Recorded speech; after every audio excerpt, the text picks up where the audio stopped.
What is going on, people? This is Fulham and Beyond. This is Tim. Joined as always by Kai, here to discuss Fulham 0, Tottenham 1.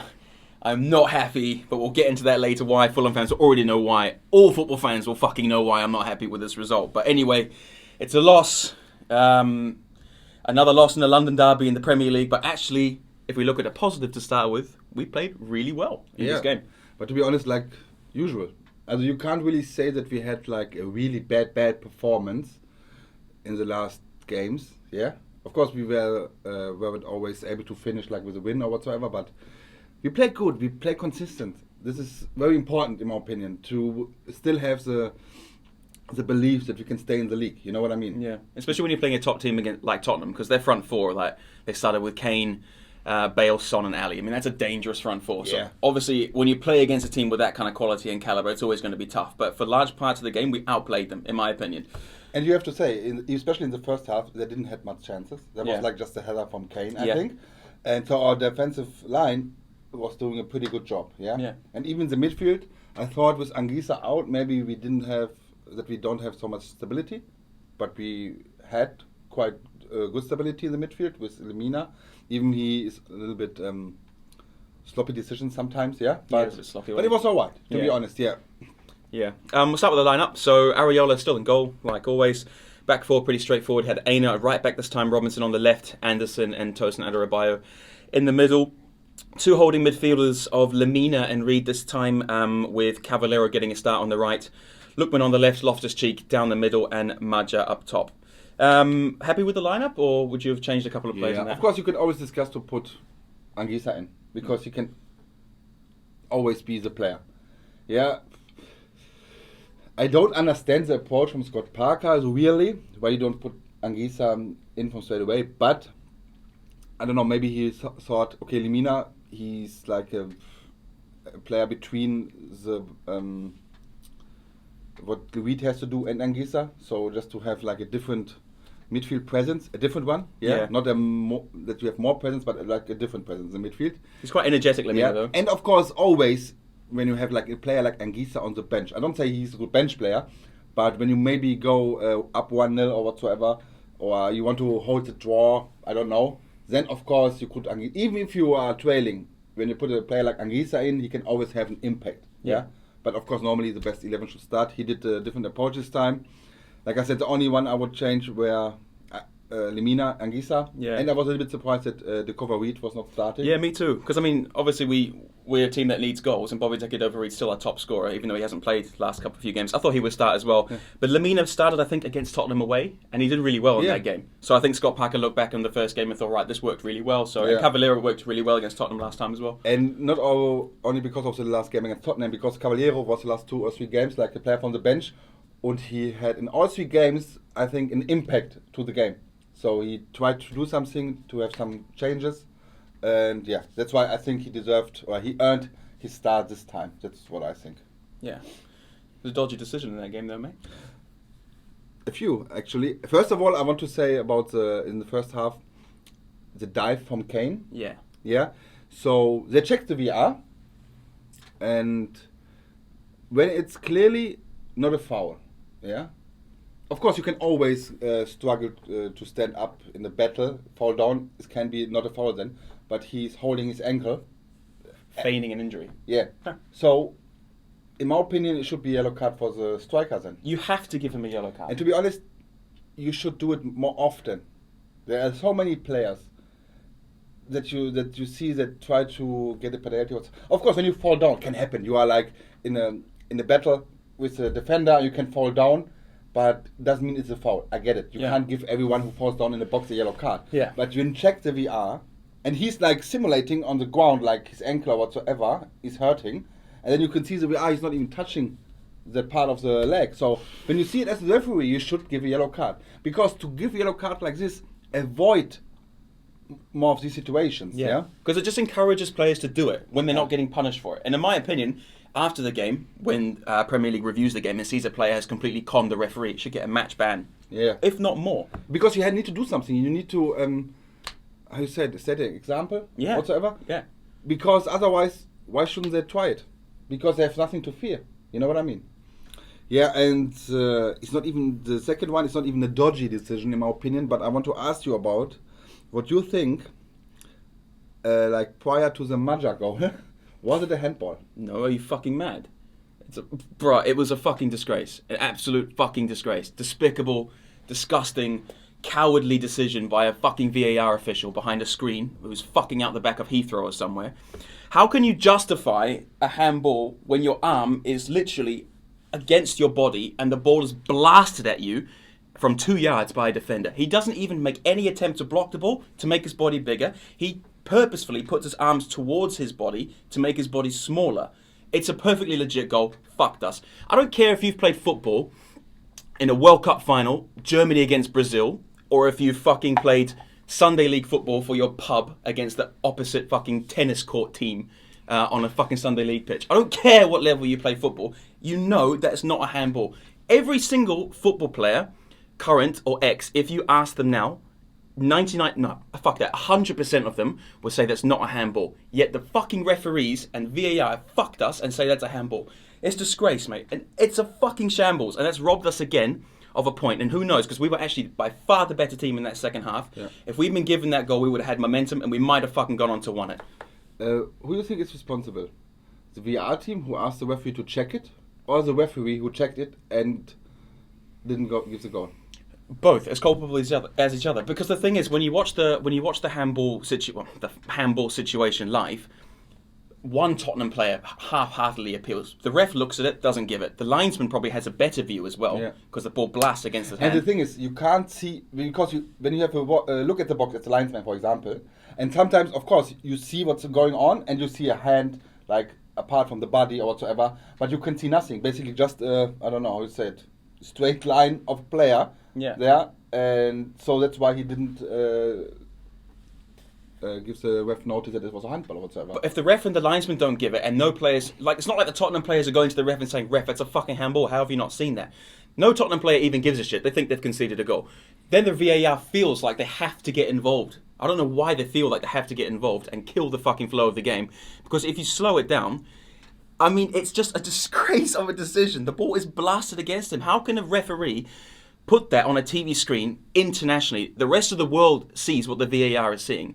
And 100% of us say, yeah, of course that's not a handball. But yet that one person says, yeah, it's a handball. And the worst part about it is that the VAR confirms that to the ref, says, look, I think it's a handball, but the ref, at the end of the day, should make the final decision. And the ref still gives it a handball. But he did, because we see a lot of times when something happened and the VR contacts the referee, obviously that maybe it's offside or whatsoever, and in the end the referee decides, no, I stay with my decision or whatsoever. So he is the one who has the last say, I think. But in my opinion, the VR should only contact the referee when you can see, when it's a clear mistake, a clear one. Yeah? Of course. So offside is black and white. Can be a clear mistake? Yeah. A handball, sometimes a little bit dodgy because no one knows the rule really. You know, is it on purpose? Do you make yourself bitter? I get it. But in that case, that situation, you clearly see he does that to avoid the handball. So what else can you expect from a player to avoid handball? You know, you always say, you have to be careful where your arms are when you jump. You have to be careful where your arms are when your shot goes onto the target. Yeah? So, what do you expect from the player? Yeah, you should put your arms to the body to avoid handball. So he does that, still gets handball. Let me ask you, yeah? If that was an attacking player, a defender, sorry. So if Davinson Sanchez was shooting at the goal and Lamina blocks the hand there, would they have given a pen? No way. Absolutely not. So how can that be reversed the other way if Lamina is attacking and it hits him on the hand there and they give a handball? How can you possibly justify that? Is there different handball rules for attacking and defending? I mean, not. No one knows the fucking handball rule in this, and the problem is, but to be honest, in that situation, you don't even have to know the rule. Doesn't matter if there's a rule or not. It's common sense, mate. In that situation, it's not a handball. It doesn't matter what kind of rules the Premier League had or whatsoever. Sometimes you can discuss about it because there are like many opinions, unfortunately, about what's a handball and what's not. But not in that situation. In that situation, it doesn't matter what the rule is. This can't never be a handball. It's never. It's a fucking disgrace. It's just shambles. And Fulham again, we played so well. And I get the fact, I'm 100% agreeing with all Fulham fans that we do not score enough. 100% I agree. And me and Kai were having a chat before we come on and had a record. Like, I was a bit, emotional, upset about, and I said, if we go down, it's not our fault. No, if we go down, it is our fault because we're not scoring enough goals. And now I'm 100% agree with Kai with that. But when you see decisions like that go against us and rob us of points, when you go back through the season, I don't want to go on a rant about the season, but the Newcastle pen, Sheffield United early in the season away at Penn, this goal that's been ruled out. Yeah, and the thing is, when you get points out of these games where like a clear bad decision was against us, yeah, then your whole view on the team is different because then your table position is different, your goal difference is different. So it's a different view on the team then, because then you maybe wouldn't think the way you think now. You know what I mean? Because there are like 4 or 5 points, even if it's just 3 points maybe what you lost. It's a 3 points. It would be equal. Yeah, with we would be above Newcastle now with those points. So, and it's a different approach how you approach to the game. And the other thing is, of course, every team has like dodgy decisions, yes. But in the situation we are in, it would be same with West Brom, I would say, even with Newcastle, the teams who are like fighting for relegation, it's about staying in the Premier League. Yeah, I get when you are like up top 6 and you fail to get to the Champions League places because of that, but you're still in the fucking Premier League. I'm sorry. So this is very huge for especially for the small teams to play Premier League financially. Because of the money. Yeah. So for example, if Liverpool or Man City or Manchester United can't reach the Champions League, they will buy new players anyway to do it next year. You know what I mean? But for you in the bottom with the small clubs, you lose so much money, you can't hold your players, nothing. It's like, you put the existence of some teams at risk, in my opinion. Literally. Yeah? And I can't understand how the Premier League, it seems like they're not affecting by that at all. You know? Some statements. Nothing. Or okay, we need to make changes. We had a VR video earlier. We need to make another one, by the way. Fucking hell. Where I said we should go pro with VR. Like, not with VR, with the referees. Yeah, to have, this is their main job. Give them 100 grand a year. I don't care. Yeah. You know what I mean? So they need to be like properly educated in everything. And as a team, you need to have teams, because of course sometimes you have like the linesmen and the referees always like together, but not 100% all the time. Yeah. But you need teams. The referee, 2 linesmen, the 4th official on the side, plus the 2 people in the Heathrow airport, whatsoever, in the van. These 6 people or 7 people need to be together all the bloody 100%. Time. Every week, the same team. Of course, you have some replacements. Yes, when someone is sick or on holiday or whatsoever. Like a normal job. Yeah. Like a normal job. You spend Monday to Friday or Tuesday, Wednesday, whenever the games are, together. You know? And then you are like more connected with each other, and the decisions should be clear. The rule. How can be in football, the world's favorite sport, not clear what is a handball, what is offside, because there are some dodgy decisions as well. Because I get, when you have no VR, even many people would say it's not a handball when you see it the first time, yes. But as a referee, you need to do the decision straight away. And I never blamed the referee for bad decisions, because sometimes it happens. It's human.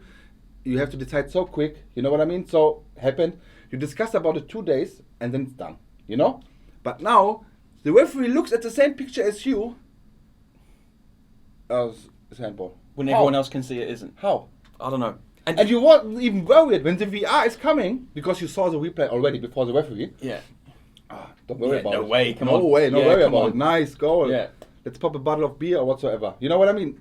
Then he says, no, it's handball. It's not possible.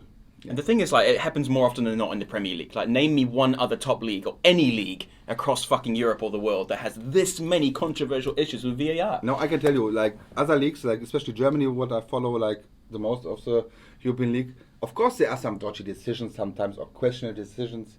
Yeah, and of course you always hear then people like complaining about it, yes. But the majority of the decisions are fine. Yeah? Even, of course, you are angry anyway when you get a decision against you. Yeah, but when you see it after like 1 day or 2 days when your emotions are down, you accept it. You know what I mean? But how can you accept this? Yeah. You know what I mean? It's for everyone to see. Yeah. Fuck VAR, man. I'm sick of it. I'm actually sick of it. It's just ruining the like Parker said in the post-match interview, it's ruining the excitement. Like, you score a goal and you can't celebrate for 10 seconds because you need to check the offside, and then after that you might not get a goal because there might be a little fucking handball in there somewhere. It just ruins it completely. To be honest, in my opinion, the guys who sitting in the bloody van. Yeah, you only contact when it's clear that it's the wrong decision. You know? Otherwise, there's no need to contact them. So you don't have to interrupt the guy all the time. Because, in my opinion, there's no point. You interrupt the game and the referee stands with the decision anyway. Because you should only contact him when you know he has to change it. He has to change it. Then everybody will understand. Because it's a clear wrong decision. Yeah? But not for every shit. Check it, please. Tiny little thing. I stay with the decision. Check it, please. Why should I check it then? You see, am I wrong or am I right? You should see it. You have the pictures before you, even before the referee had. So why is it like this? Yeah. Another thing from the game is, again, Mata scored a goal, yeah? Legitimate goal, of course, normally. But he still did not get enough service. Yeah. What do you think? Yeah. Thing is, like, I feel sorry for Maja because, you know, he's come into a struggling team and a team that's lacked goals. So obviously when you bring in a striker in January, all the Fulham fans and everyone thinks, right, this is going to be the guy. So obviously he's got a lot of pressure. He's still 22, so I feel kind of sorry for him that he's been thrown into this relegation battle.